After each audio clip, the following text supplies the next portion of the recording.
সবাইকে স্বাগত জানাচ্ছি বিডি দর্পণের নিয়মিত আয়োজন আজকের দুনিয়ায়। আপনাদের সাথে আছি আমি সুস্মিতা দাস। চলুন জেনে নেওয়া যাক সারা দুনিয়ায় এ পর্যন্ত ঘটে যাওয়া প্রধান খবরগুলো। রাফায় আশ্রয় নেওয়া নিরপরাধ ফিলিস্তিনিদের ওপর বোমা বর্ষণ অব্যাহত রেখেছে ইসরায়েল। দখলদার বাহিনী নতুন করে রাফার তাল আস সুলতান, সৌদি, তাল জারুব এবং আল হাসাসিন এলাকায় অবস্থিত শরণার্থী শিবিরে বোমা বর্ষণ করেছে। এতে অন্তত ৪৫ ফিলিস্তিনি নিহত হয়েছেন, যার বেশিরভাগই নারী ও শিশু। এদের মধ্যে অনেকে আগুনে পুড়ে মারা গেছেন। আহত হয়েছেন ২৫০ শতাধিক ফিলিস্তিনি। আল জাজিরা জানিয়েছে, ইসরায়েলি বাহিনী রাফার নির্ধারিত নিরাপদ অঞ্চলে উদ্বাস্তু ফিলিস্তিনিদের তাঁবুতে বোমা হামলা করেছে। রাতভর চালানো হামলায় গাজায় যুদ্ধবিরতির উদ্যোগ নিয়ে সংশয় তৈরি হয়েছে। সেই সঙ্গে ইসরায়েলের সামরিক অভিযানের অবসানের বিষয়ে আন্তর্জাতিক ক্ষোভ তীব্রতর হয়েছে। ইসরায়েলের শীর্ষ সামরিক প্রসিকিউটর রাফায় হামলাকে খুব গুরুতর বলে বর্ণনা করেছেন এবং তদন্ত চলছে বলে জানিয়েছেন।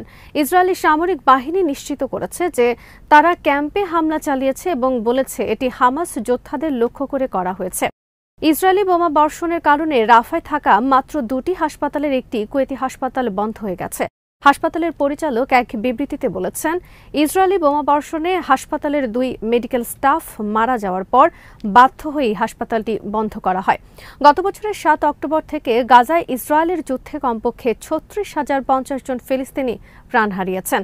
আহত হয়েছেন ৮১,০০০-এর বেশি।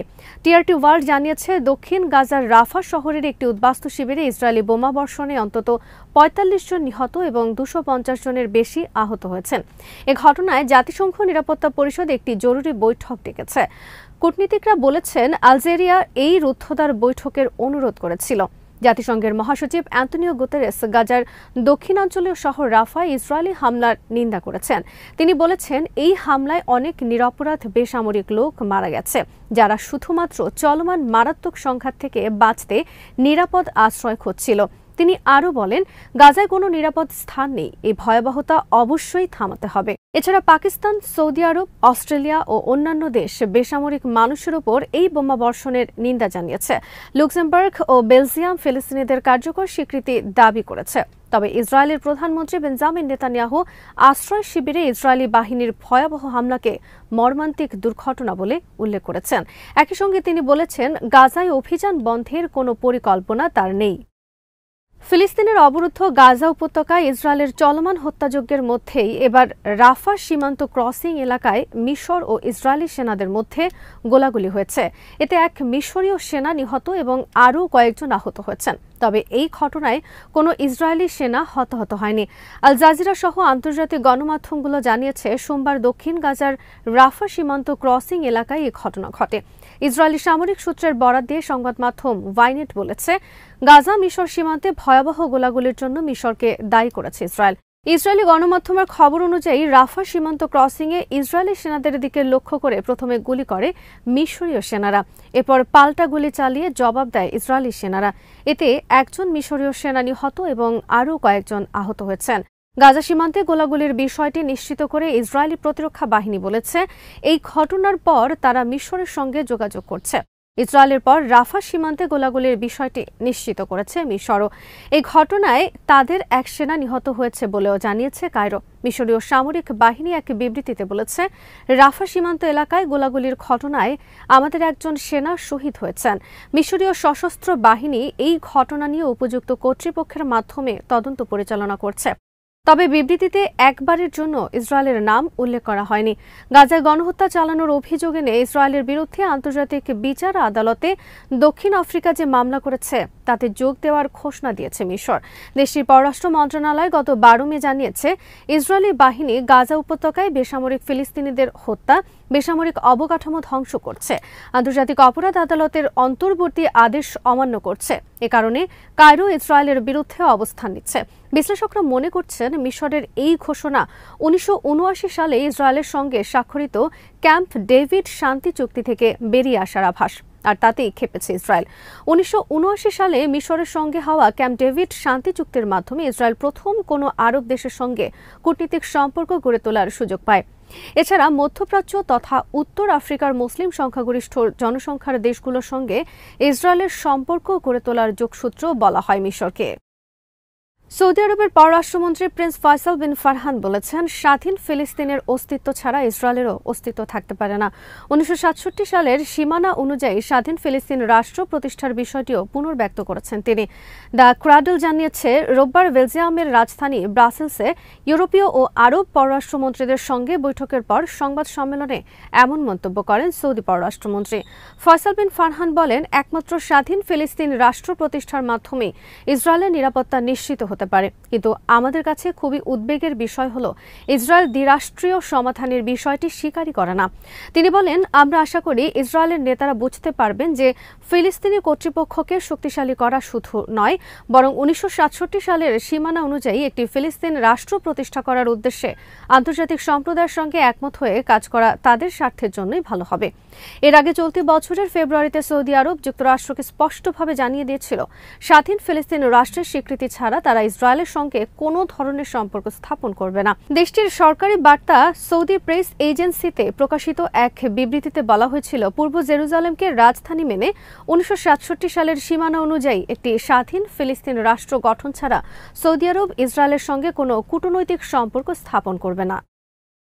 ফিলিস্তিনের অবরুদ্ধ রাফা শহরে ইসরায়েলি সেনাবাহিনীর বোমা বর্ষণে দেশটির আসল চেহারা উন্মোচিত হয়েছে বলে মন্তব্য করেছেন তুর্কি president Recep Tayyip Erdogan.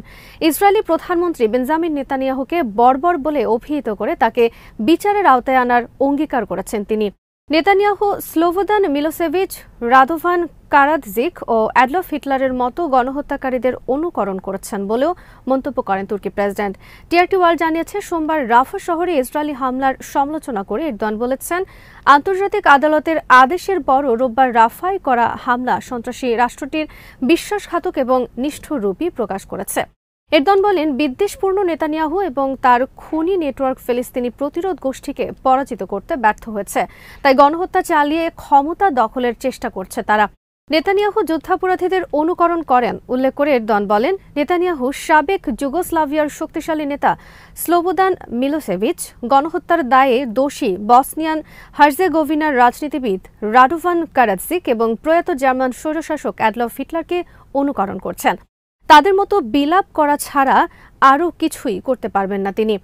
Erdogan জোর দিয়ে বলেন, তুরস্ক বর্বর অপরাধের জন্য ইসরায়েলিদের বিচারের আওতায় আনতে যা যা করার দরকার তার সবকিছুই করবে। এদিকে তুরস্কের প্রযুক্তিমন্ত্রী মেহমেত ফাতিহ কাসের দাবি করেছেন, বিশ্বের প্রায় 40টি দেশের আকাশে কার্যক্রম চালাচ্ছে তুর্কি ড্রোন। আর্মেনিয়া আজারবাইজান যুদ্ধ থেকে শুরু করে রাশিয়া ইউক্রেন যুদ্ধে সফলতার স্বাক্ষর রেখে যাচ্ছে তুরস্কের তৈরি বিভিন্ন সামরিক ড্রোন। যুদ্ধের পাশাপাশি শান্তিকালীন অভিযানেও নিজের অপ্রতিদ্বন্দ্বিতা বজায় রেখেছে তুরস্কের ড্রোন বহর, যার সর্বশেষ নজির দেখা গেল ইব্রাহিম রাইসির বিধ্বস্ত হেলিকপ্টারের ধ্বংসাবশেষ উদ্ধারে। আনাদোলো জানিয়েছে, বিশ্বের অন্তত 40টি দেশের আকাশ সুরক্ষায় অবদান রাখছে তুরস্কের তৈরি বিভিন্ন ড্রোন। তুরস্কের মন্ত্রী বলেছেন, প্রযুক্তি ততক্ষণ পর্যন্ত মূল্যবান যতক্ষণ পর্যন্ত এটি মানবতার স্বার্থে ব্যবহার করা হয়। বসনিয়া ও হার্জেগোভিনার রাজধানী সারাজেভো বিজনেস ফোরামে অংশ নিয়ে মেহমেত ফাতি জানান, আমদানি নির্ভরতা কমিয়ে তুরস্কের প্রতিরক্ষা শিল্পের স্থানীয়করণ 20% থেকে বেড়ে 80% বেশি দাঁড়িয়েছে। তুরস্ক তার নিজস্ব ও জাতীয় সমরাস্ত্রের মাধ্যমে প্রতিরক্ষা চাহিদার অধিকাংশ পূরণ করছে বলেও জানান তিনি। সামরিক বিশ্লেষকরা মনে করেন, বিশ্বজুড়ে তুর্কি ড্রোনের জনপ্রিয়তার পেছনে বড় কারণ হল বিশ্ববাজারে এর কম দাম এবং বিক্রয় প্রক্রিয়াও সহজ। তুর্কি ড্রোনগুলো মার্কিন ড্রোনের তুলনায় বেশ সস্তা। মধ্যপ্রাচ্যে উত্তেজনকর পরিস্থিতির মধ্যে মিশর, সংযুক্ত আরব আমিরাত, বাহরাইন ও তিউনিসিয়ার নেতারা চলতি সপ্তাহেই চীন সফরে যাচ্ছেন। সোমবার চীনের পররাষ্ট্র মন্ত্রণালয় এই তথ্য জানিয়েছে। চীনের পররাষ্ট্র মন্ত্রণালয়ের মুখপাত্র হুয়া চুনিং এক বিবৃতিতে বলেন, আরব নেতারা 28 মে থেকে 1 জুন পর্যন্ত চীন সফর করবেন। তারা চায়না আরব স্টেটস কোঅপারেশন ফোরামে এর 10ম মন্ত্রী পর্যায়ের সম্মেলনের উদ্বোধনী অনুষ্ঠানে যোগ দেবেন। আরব নেতাদের মধ্যে আছেন মিশরের president Abdel Fattah al Sisi, বাহরাইনের বাদশাহ হামাদ, তিউনিসিয়ার প্রেসিডেন্ট কাইস সাইদ, সংযুক্ত আরব আমিরাতের president Sheikh Mohamed bin Zayed al Nahyan. ফিলিস্তিনিদের স্বাধীনতাকামী সংগঠন হামাস ও ইসরায়েলের মধ্যে চলমান সংঘাত নিরসনে মধ্যস্থতাকারীর ভূমিকা পালন করতে চাইছেন চীন। এমন প্রেক্ষাপটে বেইজিংয়ে আরব নেতাদের এই সম্মেলন হতে যাচ্ছে। চীন ঐতিহাসিকভাবে ফিলিস্তিনিদের প্রতি সহানুভূতিশীল। তারা দ্বিরাষ্ট্র সমাধানের সমর্থনকারী। চলমান সংঘাত নিরসনের লক্ষ্যে একটি আন্তর্জাতিক শান্তি সম্মেলন আহ্বান করেছেন চীনা প্রেসিডেন্ট শি জিনপিং। ইসরায়েল ফিলিস্তিন চলমান সংঘাত বন্ধে গত নভেম্বরে বেইজিং ফিলিস্তিনি কর্তৃপক্ষ ইন্দোনেশিয়া, মিশর, সৌদি আরব ও জর্ডানের পররাষ্ট্রমন্ত্রীদের নিয়ে একটি বৈঠক আয়োজন করেছিল। সেই ধারাবাহিকতায় আরেকবার বেইজিংয়ে মিলিত হচ্ছেন আরব দেশগুলোর প্রতিনিধিরা। আজ এখানে শেষ করছি। সবাই ভালো থাকুন, সুস্থ থাকুন আর দেখতে থাকুন বিডি দর্পণ। চ্যানেলটি ভালো লাগলে সাবস্ক্রাইব করুন, সংযুক্ত থাকুন আমাদের ফেসবুক পেজে।